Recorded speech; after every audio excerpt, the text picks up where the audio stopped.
Hi, it's Neil Sean here on your entertainment news. I'm in the beautiful Wyndham's Theatre in the heart of London with Mr. Matthew Broderick. Remember though, Matthew? If you miss it, you miss out. Don't miss Matthew today on your entertainment news. You're in London, obviously, a glorious capital city, Yes. known for the world for theatre. Yeah. What is it? What makes theatre in London so special for people in America? Because when you talk to American actors, they say, even though you've got, I think, fabulous Broadway houses, there's still this thing. What is it that appeals to you? Well, it's similar to Broadway. Like even in a Broadway theater, you're like, whatever you want to crap on Broadway or commercial theater, whatever, you can't help but in those theaters feel the history and how special what's happened in them is and continues to happen.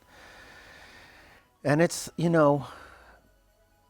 for a baseball player, it would be like playing it, in the World Series or Yankee Stadium or something.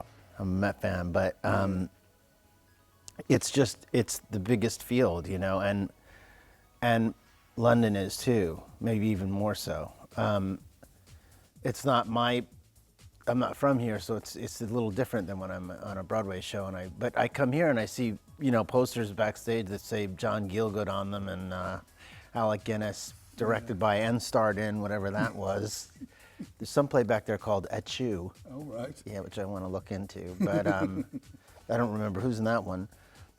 Or Judi Dench's pictures back, it's amazing when you think what's happening here. Is it like because you're walking in the footsteps of these people that you've admired? Yeah, you've been allowed to, go on the pitch where they played, which is remarkable.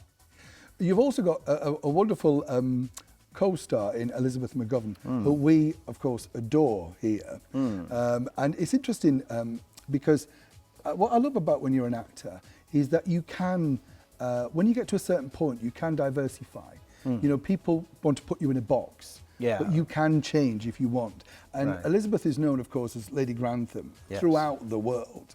I remember she told me. And here too, we're all told to call her Lady Grantham at all times. Can you imagine? She must think, my goodness, And what I remember interviewing, she said when she came off set, it was really difficult that she had to do things for herself because people were doing it, as a character. I just want to be her footman for the time I see her, Give me a flavour of her character and how it works, against you, because as I briefly touched on, she strikes me as, in the first part of the play, at least, she's slightly oblivious. She's talking about all the mundane things of life that are just sailing over this poor man's head as if, please, Yeah, well, they've been married, you don't know exactly, but, for many, they have a grown son, and I think they're extremely close, but they've also, he doesn't concern himself with these mundane details, and the first scene is about that, and she does, which isn't that uncommon, I think, even in this day and age with a man and a woman. And it drives her crazy that he won't help give his opinion about anything, and then as soon as the plans are made and they're not exactly what he thinks is best, he screams at her.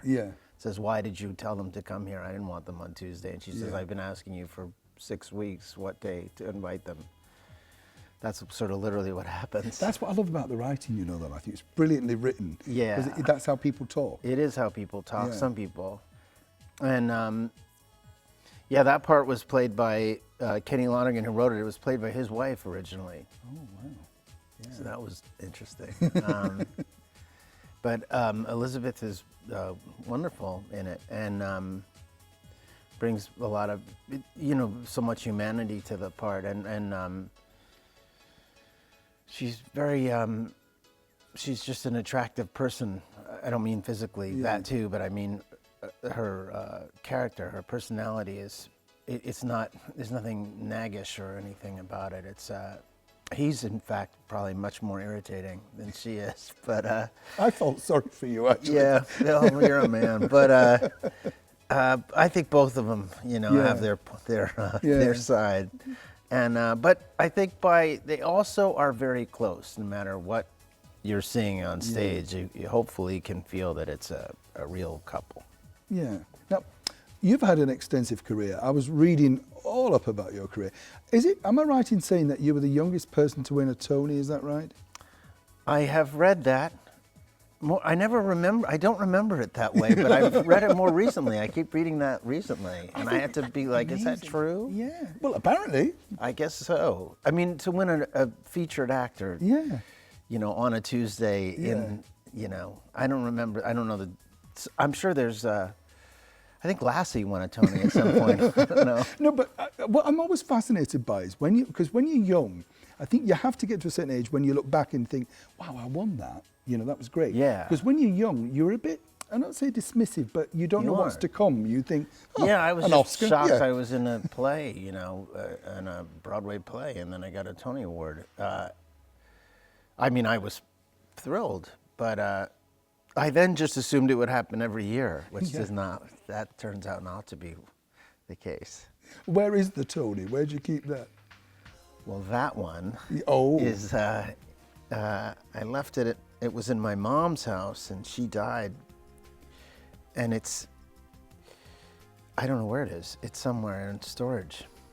Oh, I don't. If I won any award, it'd be out somewhere where people. I could wish miss it. It's. I have. There's stuff I haven't gone through, and Yeah. it's in there. I know where it is. Yeah. But my other one is Yeah. safe in my office. Now, I saw you on Broadway, of course, in The Producers, which I loved. Thank you. Mel Brooks, genius, Yeah. in my opinion. I mean, we agree recently with that. interviewed him for a thing he did over here at Young Frankenstein. Yeah. He's mad, but in a genius way. That's sure the other thing. is.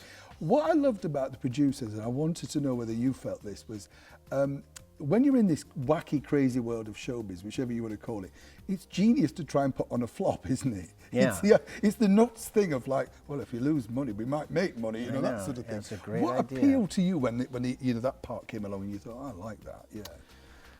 Well, I grew up on the movie of The Producers, Yeah. and Mel Brooks.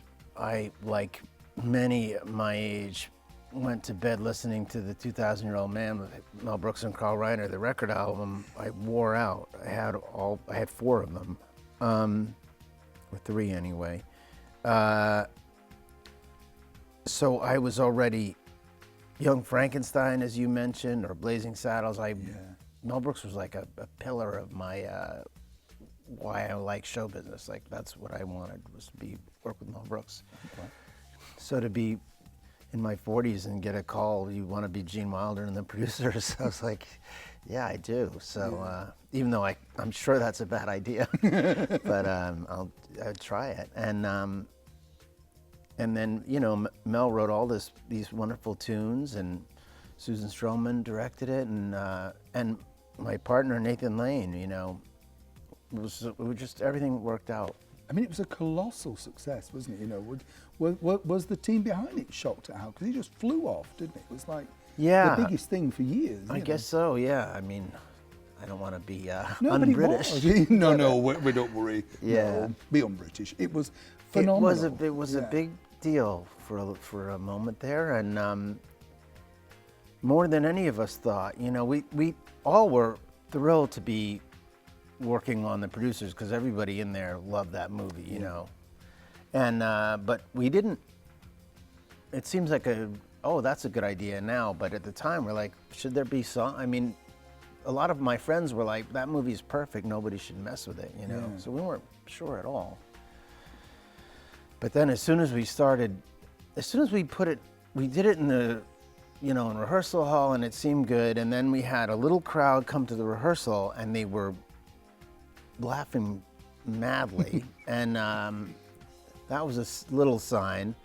And then we did it in Chicago where it opened, and we were ready a little bit before our first preview. We kind of wanted to have an audience, so they invited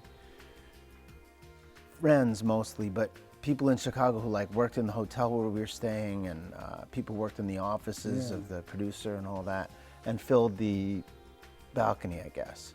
And the orchestra was still technical people, but we had a little audience, our first audience, and they went bananas, basically. And did you then think, this might be something? Or? And then when the full audience were like, well, maybe that was just because they knew us, but then when it was a full audience, it was crazy. I remember Nathan saying under his breath to me, it's not that funny. But, and then, people in the, you took a taxi and the driver would say, my daughter's getting married. Is there any chance you could get me a ticket to the, like the people just wanted the tickets right away, really badly. Yeah. You It's see, amazing. when I was looking, as I say, at your career, I didn't realise you. I mean, obviously you've done so much, but didn't realise I'd seen so much of your work. One of my all-time favourite movies was Torchstone Trilogy. Oh. But I didn't remember. I don't mean don't You remember. forgot me. But no, I understand. no, not really. No, but what I I did mean the is, play it was a too. very big. That particular piece of work was a big turning point, wasn't it? You know, because.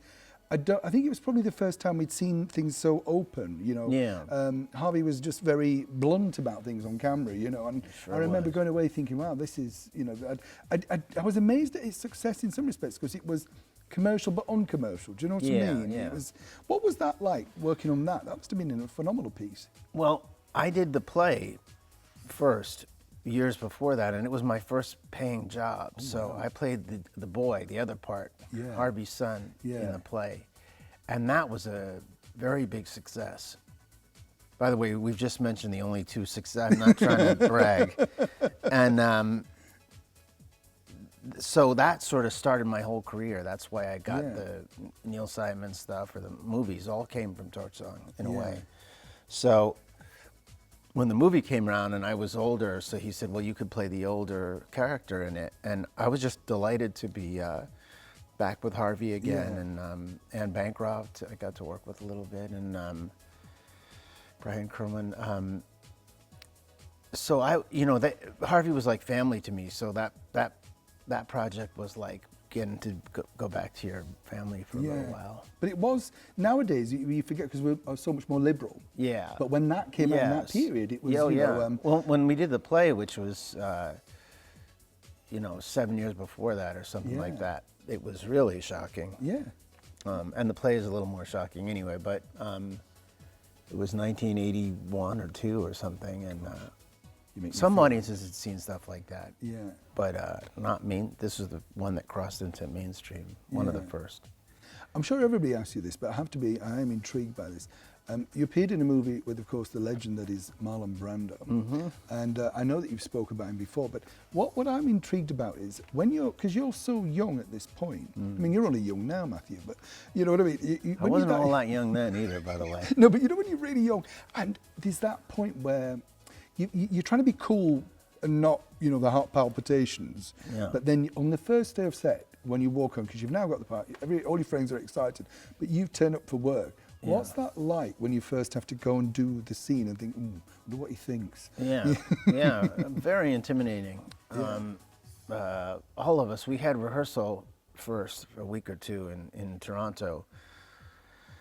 So we all kind of gathered. We would rehearse in the director's hotel room, and Bruno Kirby, who was in it, became a very dear friend of mine. And maybe a week before shooting or whenever, Marlon showed up for rehearsal, and we were basket cases thinking about what his mood would be, Also just Marlon Brando,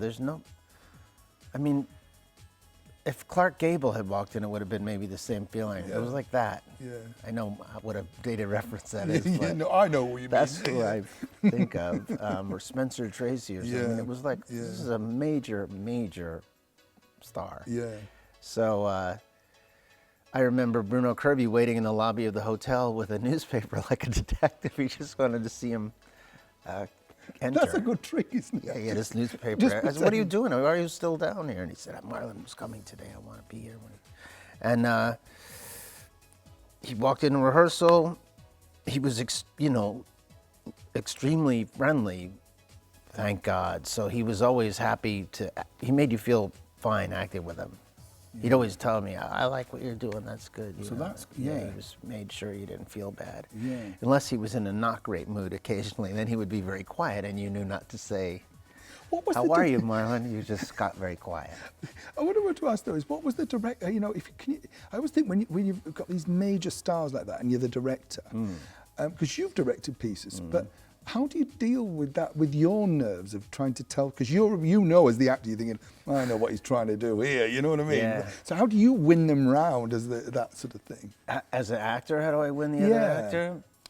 Well, you have to, it depends who you're with, Generally, somebody like that, you have to be very respectful. Yeah. But then sometimes they like you to stand up a little bit. You don't want to be too mushy. Yeah. Those guys, you know. I don't know. They're all different.